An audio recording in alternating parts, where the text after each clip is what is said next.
새벽 성경 강독 욥기 20번째 시간입니다. 오늘은 욥기서 20장을 보려고 합니다. 바로 본문으로 들어가도록 하겠습니다. 나아마 사람 소발이 대답하여 이르되 그러므로 내 초조한 마음이 나로 하여금 대답하게 하나니 이는 내 중심이 조급함이니라. 내가 나를 부끄럽게 하는 책망을 들었으므로 나의 슬기로운 마음이 나로 하여금 대답하게 하는구나. 내가 알지 못하느냐 예로부터 사람이 이 세상에 생긴 때로부터 악인이 이긴다는 자랑도 잠시요 경건하지 못한 자의 즐거움도 잠깐이니라. 네, 이 소발이 욥기서 11장에 보면 욥을 정죄하고 판단을 하면서 욥이 어떤 잘못을 했기 때문에 지금 고난을 받고 있다. 그러니까 빨리 회개해야 된다. 이렇게 주장을 폈단 말이에요.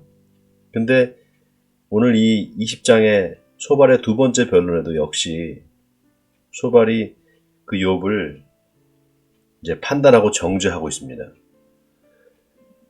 소발의 말을 가만히 들어보면 이제 어떤 생각을 하고 있는지를 알 수가 있어요. 자, 여기 5절을 보면 악인이 이긴다는 자랑도 잠시요 경건하지 못한 자의 즐거움도 잠깐이니라. 지금 이 소발은 악인은 반드시 멸망당한다. 악자 필벌의 논리를 지금 펴고 있습니다. 여러분, 우리가 이 세상이 반드시 이제 악인은 멸망하고 또 선인은 잘 되고 이런 걸 우리가 권선징악이다 이렇게 말하잖아요.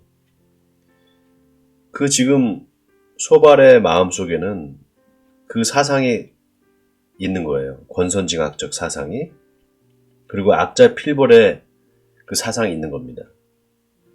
자, 그런데 그게 사실 그렇게 돌아가야지만 세상이 정의로운 그런 사회가 되고 또 그렇게 정의가 실현되는 세상이 좋은 세상이란 말이죠. 그런데 우리가 살고 있는 이 세상이 과연 그렇게 착한 사람들은 다 복을 받고 악인들은 벌을 받는 그런 세상이 였으면 얼마나 좋겠어요. 그러나 그렇지 않은 경우가 있단 말이죠. 그렇기 때문에 우리 인간 세상에는 고통이 있습니다. 또 악이 있어요. 그리고 현실적인 고통과 악을 어떻게 우리가 극복해내며 살아가는가. 이게 참 우리 신앙인들의 과제란 말이에요. 그렇다고 해서 우리가 하나님을 선하지 않은 하나님으로 선과 악이 혼재해 있는 그런 하나님으로 우리가 생각할 수는 없잖아요. 하나님은 선하신 분이 맞고 또 하나님은 전능하신 분이란 말이에요. 근데 그런 하나님, 선하신 하나님이 왜 이렇게 인간 세상에 고통과 악을 허락하시는가? 여기에 대해서 우리가 늘 고민하고 또 우리가 풀어야 될 그런 숙제가 바로 여기에 있다는 말입니다. 이걸 우리가 기독교 신학에서는 신정론이라는 말로 표현을 해요. 하나님은 과연 정의로우신가? 정의로운 하나님이 이 세상을 통치하신다면 왜 이 세상이 이렇게 악한가? 왜 악인들이 잘 되고 선인들이 고통을 받는가? 이 문제가 제기되는 거죠. 자, 소발은 지금 그 권선징악적 사고, 그러니까 악자 필벌의 논리를 펴면서 지금 악인들은 결국 멸망할 것이다. 잠깐 잘 되는 일이 있어도 그 악인들은 결국 멸망할 것이다. 이렇게 말을 하고 있습니다. 그런데 여러분, 이 소발의 말에 한 가지 뭘 느끼신 거 없어요? 저는 이 소발이 지금 하는 표현에서 소발의 교만을 봤어요. 3절을 보세요. 내가 나를 부끄럽게 하는 책망을 들었으므로 나의 슬기로운 마음이 나로 하여금 대답하게 하는구나. 뭔가 그 소발이 좀 교만한 그 마음을 살짝 드러낸 게 아닐까 싶어요. 그도 그럴 것이 욥기서 11장에 보면 소발이 첫 번째 변론이 나오거든요. 근데 소발이 뭐라고 욥한테 얘기를 하냐면 네가 하나님의 광대하심을 아느냐, 네가 하나님의 광대하심을 어떻게 알겠느냐 이렇게 말을 해요. 마치 자기는 알고 있는 것처럼 그렇게 말을 한단 말이죠. 그러니까 역시나 이 소발도 자신이 알고 있는 그 하나님, 자신이 경험한 하나님이 절대적이고 그것만이 옳다, 그것만이 그 하나님의 모든 것이다 이렇게 생각하고 있는 겁니다. 그렇기 때문에 이런 말이 나오는 거예요. 자, 우리가 그 하나님의 광대하심을 다 알 수 없죠. 우리 인간은 하나님을 완전하게 다 알 수 없단 말입니다. 그렇게 우리가 말할 수 있고 또 그게 사실일 수 있어요. 그러나 그렇다고 해서 그러면 우리는 하나님을 모르는 하나님이니까 우리는 알려고도 하지 말아야 되는가? 그건 아니라고 말씀드렸잖아요. 우리의 그 유한성이, 우리 인간의 유한성이 하나님을 더 추구하게 되고 하나님을 더 알려고 하는 초월성으로 나타난다 이렇게 말씀드렸어요. 지금 소발은 그 자체를 욥이 당하는 고난이, 욥이 그 고난의 의미를 묻고 있는 그 자체가 그게 잘못된 거고 그렇게 해서는 안 된다고 말하는 겁니다. 왜냐하면 하나님은 광대하시고 하나님은 알 수 없는 분이기 때문에 네가 알려고도 하지 말아라 이렇게 되는 거예요. 결국 소발이 믿고 있는 하나님은 어떤 하나님인가? 전제군주적인 하나님이죠. 뭔가 물으려고 해도 두려워서 물을 수 없는 하나님, 뭔가 물어보고 싶어도 물어볼 수 없는 하나님, 그런 하나님을 지금 소발은 믿고 있는 겁니다. 그러니까 이런 말들이 나오는 거예요. 자, 6절을 보겠습니다. 그 존귀함이 하늘에 닿고 그 머리가 구름에 미칠지라도 자기의 똥처럼 영원히 망할 것이라. 그를 본 자가 이르기를 그가 어디 있느냐 하리라. 그는 꿈같이 지나가니 다시 찾을 수 없을 것이요 밤에 보이는 환상처럼 사라지리라. 그를 본 눈이 다시 그를 보지 못할 것이요 그의 처소도 다시 그를 보지 못할 것이며 그의 아들들은 가난한 자에게 은혜를 구하겠고 그도 얻은 재물을 다시 손으로 도로 줄 것이며 남기는 그의 기골이 청년같이 강장하나 그 기세가 그와 함께 흙에 누우리라. 지금 이 소발의 말이 다 맞는 말입니다. 소발이 지금 악인이 이렇게 망할 것이다라는 걸 얘기하고 있어요. 악인은 철저히 하나님의 저주를 받고 망하게 된다. 악자 필멸을 얘기하는 거죠. 자, 그런데 문제는 소발이 지금 악인의 멸망을 말하면서 누구를 거기에 빗대고 있습니까? 바로 욥을 빗대고 있는 거예요. 욥, 네가 지금 당하는 고난, 그 고난은 하나님께서 너를 징계하시고 네가 어떤 악을 행했기 때문에 그렇게 네가 저주를 받고 지금 잘못되고 있는 거야. 이런 뉘앙스가 있는 거예요.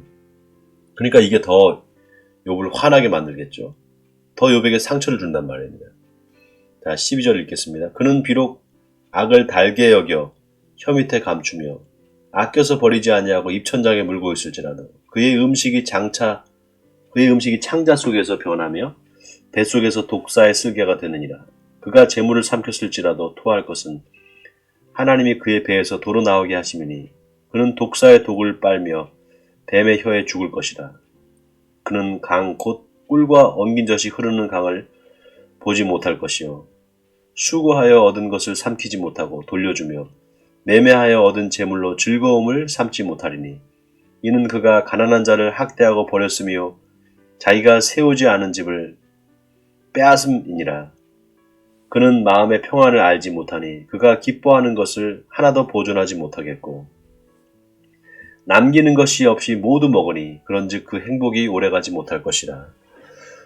네, 정말 그 소발이 아주 자세하게 악인들이 부하게 살고 잘 살게 되다가 결국 멸망하는 것을 이제 쭉 이야기를 한단 말이에요. 실제 이렇게 세상이 악인이 멸망을 당하는 세상이 되면 참 얼마나 좋겠습니까? 그리고 선인들은 다 잘 살고 다 오래 살고 장수하면 얼마나 좋겠어요. 참 그런 세상이 오기를 저도 바라고 아마 모든 사람들이 다 바랄 겁니다. 그런데 우리가 살고 있는 현실이 그렇지 않은 경우도 있다라는 것을 우리가 기억해야 돼요. 그리고 특별히 이제 이 욥의 경우에는 이런 악자 필멸의 그런 논리를 욥에게 적용시켜서 말한다는 것이 얼마나 그 욥을 힘들게 하고 욥을 정죄하게 되고 판단하게 되는지를 우리가 알 수 있습니다. 자, 이 말들을 다 부정하는 게 아니에요. 제가 이제 이 소발의 말이 다 맞는 말이고 이론적으로 맞는 말인데 그거를 적용하는 데 있어서는 조심해야 된다. 그 말을 하는 겁니다. 자, 또 읽겠습니다. 풍족할 때에도 괴로움이 이르니 모든 재난을 주는 자의 손이 그에게 임하리라. 그가 배를 불리려 할 때 하나님이 맹렬한 진노를 내리시니 음식을 먹을 때 그의 위에 비같이 쏟으시리라. 그가 철 병기를 피할 때에는 놋 화살을 쏘아 꿰뚫을 것이요 몸에서 그의 화살을 빼낸즉 번쩍번쩍하는 촉이 그의 쓸개에서 나오고 큰 두려움이 그에게 닥치느니라. 네, 정말 두렵죠. 그 말 한마디 한마디가 다 정말 두려운 말들입니다. 하나님께서 그렇게 악인들을 벌하신다는 얘기잖아요. 자, 그런데 욥이 듣기에는 이게 자기한테 하는 말이라면 정말 이거는 욥을 위로하는 게 아니라 악담을 하고 저주를 하는 거잖아요. 그러니까 욥은 이걸 받아들일 수가 없는 거예요. 자, 계속 읽겠습니다. 26절입니다. 큰 어둠이 그를 위하여 예비되어 있고 사람이 피우지 않은 불이 그를 멸하며 그 장막에 남은 것을 해치리라. 하늘이 그의 죄악을 드러낼 것이요 땅이 그를 대항하여 일어날 것인즉 그의 가산이 떠나가며 하나님의 진노의 날에 끌려가리라. 이는 악인이 하나님께 받을 분깃이요 하나님이 그에게 정하신 기업이니라. 네, 악인은 반드시 멸망한다는 그 메시지인데요. 여기 마지막 29절이 좀 의미심장해요. 악인이 하나님께 받을 분깃이요 하나님이 그에게 정하신 기업이니라 이렇게 말하고 있습니다. 자, 하나님이 정하셨다. 어떻게 보면 이게 하나님이 정하셨으니까 예정이다 이렇게 우리가 생각해 볼 수 있어요. 하나님이 그렇게 악인들이 멸망하도록 이미 결정하셨다 이런 뜻이 된단 말이에요.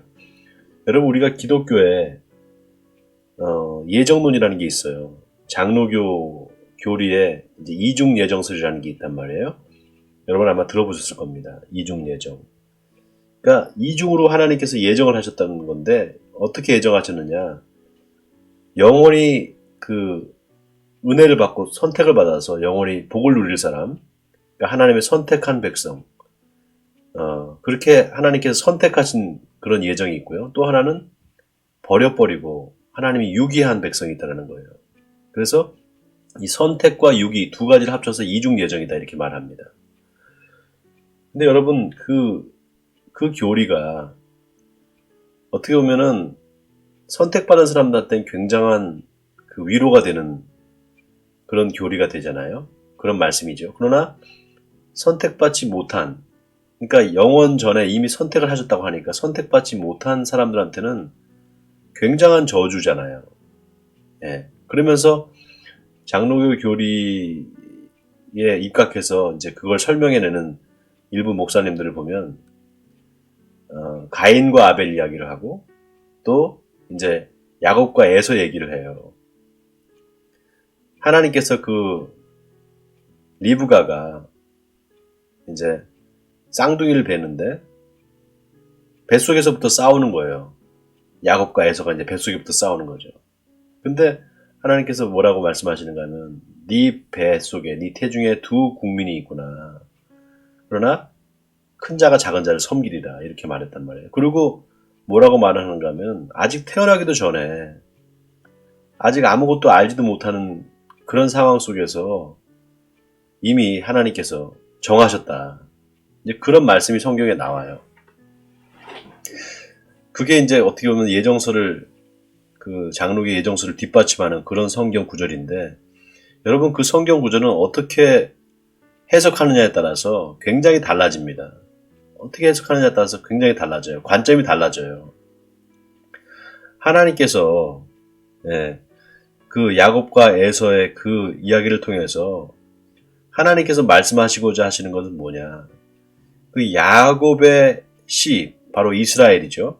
이스라엘의 그 12지파 중에서 특히 이제 그 유다 지파를 통해서 나올 바로 예수 그리스도, 그 선택의 그 메시아를 하나님께서 그 야곱 족속을 통해서, 그러니까 유다 족속을 통해서 메시아를 나오게 하시고, 그 메시아 바로 예수 그리스도를 통해서 모든 사람들이 다 구원받게 하는 그런 하나님의 선택으로 부르셨다라는 그 의미로 우리가 해석을 해야지, 창세 전부터 어떤 사람은 예수를 믿고 구원받고 어떤 사람은 예수를 안 믿고 죽게끔 그렇게 하나님께서 미리 정하셨다, 그렇게 해석한다면 굉장한 그거는 저주가 되는 겁니다. 여러분, 제가 말씀드렸잖아요. 그 운명론과 예정론이 서로 다르다고. 여러분, 운명의 반대말, 운명론의 반대말이 놀랍게도 예정론이에요. 운명론의 반대말이. 근데 우리는 예정론과 운명론을 같은 걸로 생각을 해요. 착각을 하는 겁니다. 여러분, 운명과 예정의 차이가 뭔지 아세요? 운명은 과거의 어떤 그 정한 것이, 과거에 선택한 그런 선택이 현재나 미래를 다 그걸 영향을 줘서 현재나 미래가 그걸 바꿀 수 없는 게 바로 운명입니다. 그러니까 운명은 바꿀 수 없어요. 그렇게 하나님께 정하셨기 때문에 운명을 바꿀 수 없다, 이렇게 이제 운명론이란 말이에요. 근데 여러분, 예정은 그런 게 아니에요. 그런 뜻이 아닙니다. 예정은 어떤 게 예정인가 하면은 앞으로 벌어질 일들을 지금 이 순간 결정하는 거. 그게 바로 예정이에요. 그러니까 그 선택하는 시점이 다른 거예요. 선택한 시점이 운명론은 과거고요. 예정론은 지금입니다. 제가 늘 말씀드리는 게, 하나님의 구원은, 기독교의 구원은 예정론이지 운명론이 아니다, 이렇게 말씀드렸어요.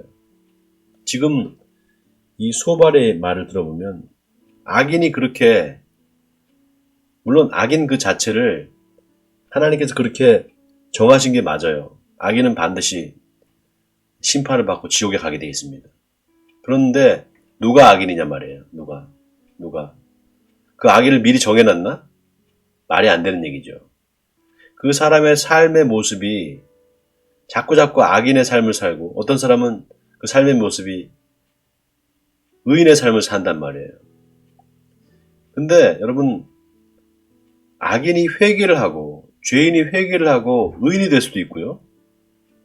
그리고 의인이라고 자기가 생각하지만 그 사람이 점점 교만해져서 하나님을 떠나서 정말 타락하고 완전히 하나님을 떠나버리는 그런 사람이 되는 겁니다. 그럴 수도 있다라는 거예요. 우리가 두렵고 떨림으로 하나님 앞에서 구원을 이루어가는 그런 사람들이란 말이에요. 여기서 우리가 하나 깨달아야 될 게 있어요. 성경이 굉장히 균형감 있게 악인이나 의인이나 그 두 사람을 다 하나님의 그 말씀 안으로 들어오게끔 한다는 겁니다.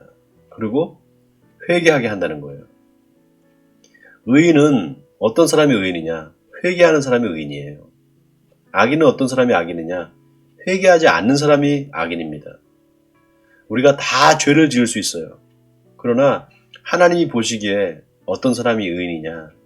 바로 그 죄를 회개하는 사람, 그리고 다시 그 죄를 짓지 않겠습니다, 하나님 앞에 결단하고 새롭게 하나님의 말씀에 순종하고 사는 사람, 그 사람이 의인이라는 것입니다. 자, 오늘 욥기서 20장을 우리가 같이 볼 때 이 생각을 하면서 예정론과 운명론의 차이가 어떤가, 그리고 지금 이 소발이 마치 욥을 너는 악인이야, 그렇게 하나님께서 정하는 것처럼, 그래서 너는 멸망하는 길로 가고 있어, 이렇게 하는 것처럼 그렇게 정죄하는 그런 말을 왜 했느냐. 이 소발의 마음속에 그 그 하나님은 그런 분이라고 지금 생각하고 있는 거예요. 전제군주적인 하나님. 무조건적으로 하나님이 정하신 거는 그냥 인간 편에서는 아무런 항변도 할 수 없는, 예를 들면 창세전부터 지옥 갈 인생으로 정해놓은 그런 사람이 있다면 그 사람은 뭐 찍소리 말고 그냥 지옥 가야 되는 그런 그 무서운, 어떻게 보면 운명론적인 그런 시각을 지금 여기다 적용하고 있는 거란 말이에요. 자, 우리가 어떤 신앙을 갖느냐, 하나님 앞에 우리의 신앙관이 어떠냐에 따라서 우리 삶이 완전히 바뀝니다. 우리는 정말 두렵고 떨림으로 우리의 구원을 이뤄가야 될 사람들입니다. 원하기는 오늘 이 말씀을 통해서 여러분, 내가 지금 어떤 상태에 있는가, 내 믿음이 어떤가를 점검하시고 또 하나님 앞에 회개할 일이 있으면 회개하신 여러분 되시기를 주님의 이름으로 축원드립니다. 다 우리 같이 기도하겠습니다. 하나님 참 감사합니다. 오늘 말씀을 통해서 운명과 예정의 그 차이가 뭔지를 알게 하시니 감사드립니다. 우리가 이 소발의 변론을 통해서 소발이 어떤 신앙관을 가지고 있고 소발이 믿는 하나님이 어떤 하나님인가를 우리는 알게 되었습니다. 소발이 믿었던 하나님은 전제군주적인 하나님이고 말이 통하지 않고 대화도 할 수 없는, 뭔가 묻고 싶어도 묻지 못하는 그런 하나님이라는 것을 우리가 보았습니다. 하나님, 그러나 하나님은 우리의 기도를 들어주시고 우리와 친밀하게 우리의 간구를 들어주시는 하나님이심을 믿습니다. 이 믿음을 가지고 우리가 오늘도 하나님을 온전히 믿고 신뢰하며 하나님 앞에 나아가는 우리들 되게 해주시옵소서. 이 모든 말씀을 예수 그리스도의 이름으로 기도하옵나이다. 아멘.